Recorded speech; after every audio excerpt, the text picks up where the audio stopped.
Hello, and welcome to this week's episode of the Blindseyepodcast, the podcast discussing everything you did and didn't want to know about being blind. My name is Connor, and this week I'm going to be talking about things like TVs and movies, DVDs, that kind of stuff.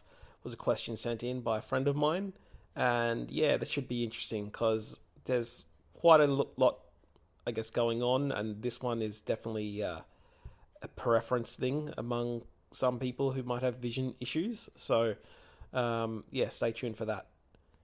As usual, disclaimer: this is just my thoughts and experiences, and as I just said, yeah, this one is definitely going to be a different kettle of fish for some people. Okay, so in terms of TVs and movies, I do watch them both, and I do say watch.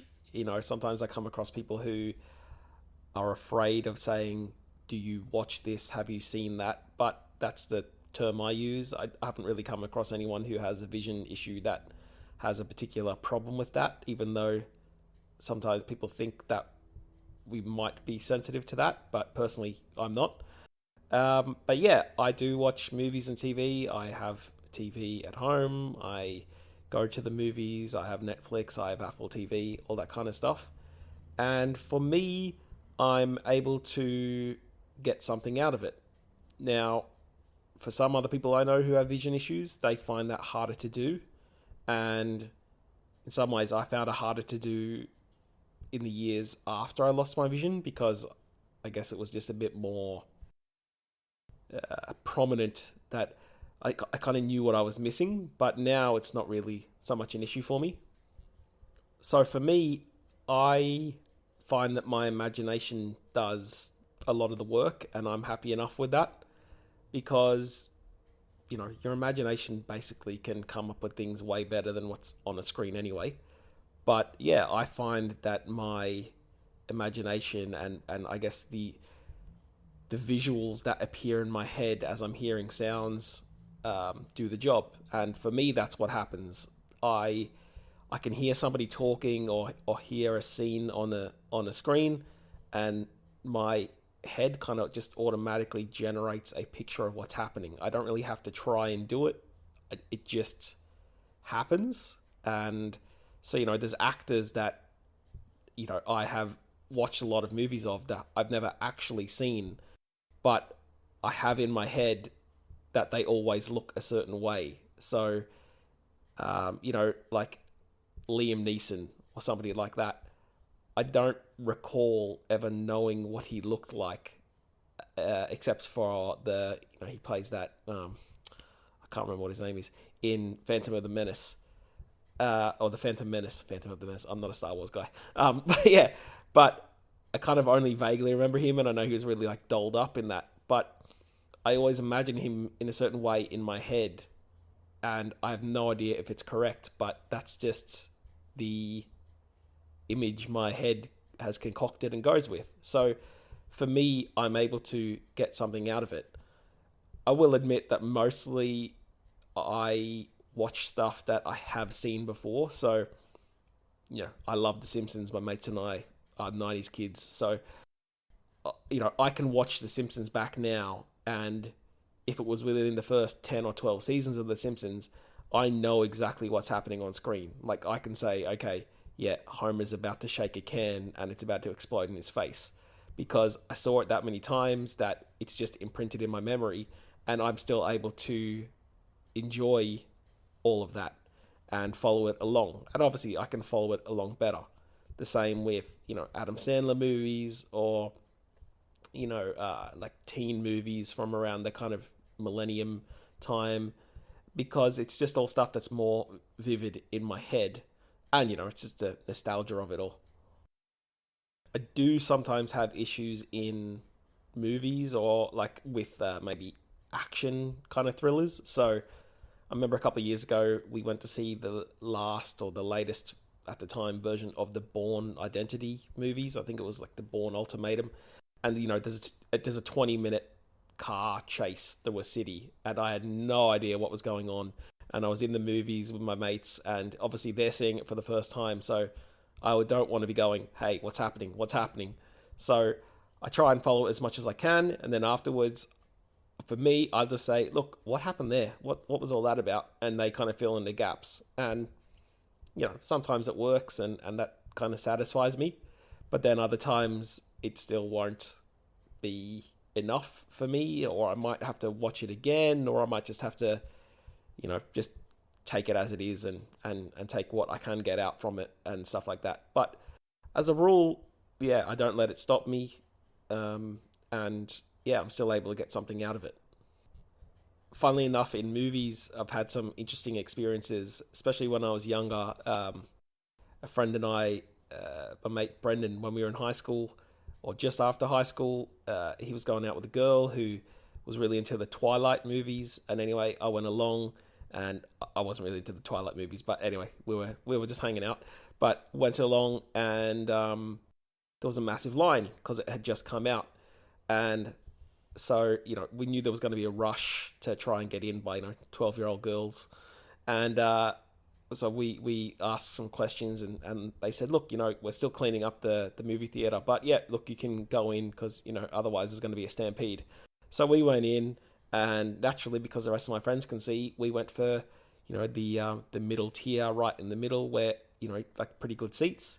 And then as all these little girls come in, they start saying, why does he need that seat, as in me, because obviously I can't see and I don't need the view, but the early bird gets the worm.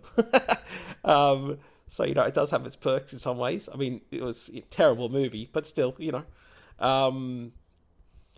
but there are things apparently in movie theaters. I've never used them, so apparently in some movies you can ask for headsets for someone who's blind, and that will give you like an audio description playing throughout the movies.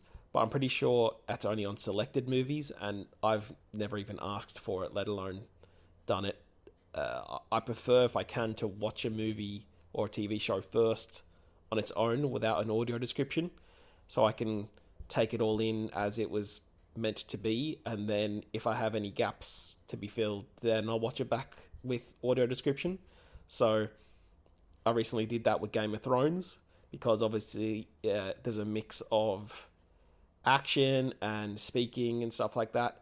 So I watched the whole series once, and then I went back and I watched it again with audio description. And thankfully, audio description is starting to become more more available in lots of different areas. So Netflix try to do it quite a bit. ABC here in Australia has just started to do it. In other countries, I guess with bigger populations, they do a better job, like with cable and Sky in Europe and America. But yeah, generally it's getting there. But for me, in some cases I use it, in some cases I don't. And as I said at the top with all of this, there are people who are blind or low vision that I know who really don't get much out of movies and TV in the way that I would. And I don't know why that is. I don't know if it's a preference thing. I don't know if it's because I had vision and they didn't, or whatever. But I guess just like the quote unquote rest of the community or normal community, there's some people who don't like movies and TV in general who can see. So I'm not quite sure what the go is there, but I do know I have had lots of conversations with people who might kind of go, oh, I just can't really follow that stuff, or things like that. So I'm not quite sure what's going on there, but that's my own experience. The one that I did find really hard to get used to, and I think it was kind of just a lost thing, whereas I love soccer, and I used to love being able to watch soccer on TV and playing soccer. And so when I wasn't able to do that anymore, it really hurt. So I used to find it really hard to even try and watch, or listen, if you want to say, to a soccer match, because for me it was like a reminder of what I couldn't do. And so for years I never even really tried, and nor did I have like cable television or whatever to watch those things anyway. But I tried to steer away from it because I couldn't follow it, and two, it was reminding me of what I had lost. But now I watch it again, and I've kind of worked out a way to do it. So most times you'll find if it's a home and away match, if my team is Liverpool, so if I'm watching Liverpool and I know they're playing at home, then usually what it means is they're kicking left to right, and so then in the second half they're kicking right to left. And obviously I can't really tell much more than that, but as the ball's getting kicked around, you can hear it.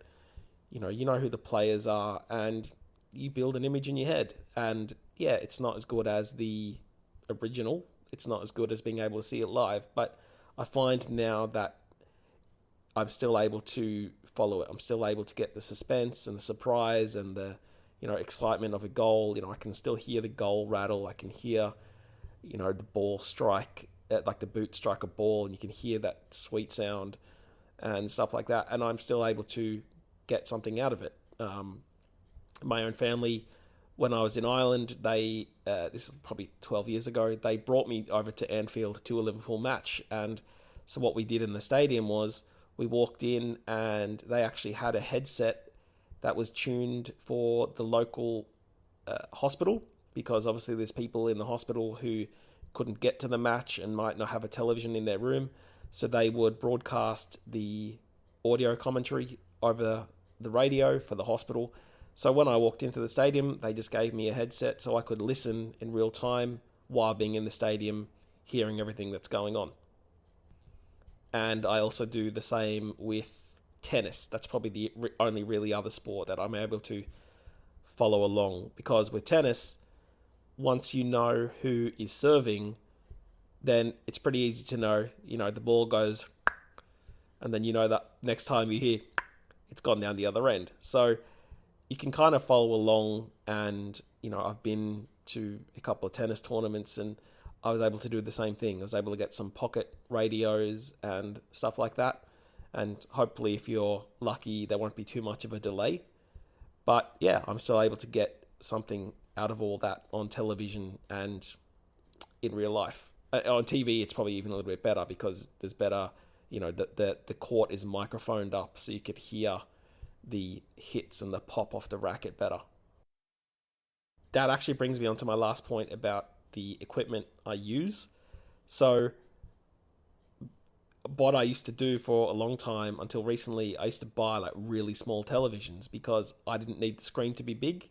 So I used to buy like 12, 13, 14-inch TVs, really small things, and then I would just plug them into a sound system that had a bit of oomph behind it, because obviously it's the sound that I need. So, why am I going to pay big money for a big TV with a massive screen that I can't see? And I'd done that up until recently, and then it wasn't until I then came across a smart TV, which now comes out by Samsung, and there's a lot of other brands starting to get into smart TVs. And the smart TVs now speak the menu on the screen like my phone does from the episode I showed you a few weeks ago. So now when I turn on the TV, I can choose whether I want an electronic voice to read out to me, whether I want Apple TV, whether I want to search for something, whether I want to go into the AV or USB sources, or if I want to look at the TV guide. So I'm able to do all of that now. And same thing applies to Netflix. So I go into Netflix, it reads out all the list of everything to me. I click into it, no problems. And so now I have a bit of a bigger TV, because that was, just came along with it. But that's not why I bought a bigger TV, because that's just money I don't really need to spend. But yeah, same thing goes with USB. Like, I have an external hard drive full of TV shows and movies and audio books and music, stuff like that. Like, I probably have 150 movies alone just on my hard drive. So I definitely take advantage of all these things, even though some people might think, well, why would you, or how would you, and do other people? So I'm not quite sure about other people, but that's been my own experience in that. So anyway, I hope that was interesting, and thanks again to Scott for sending that in. You can email me at blindseyepodcast@gmail.com.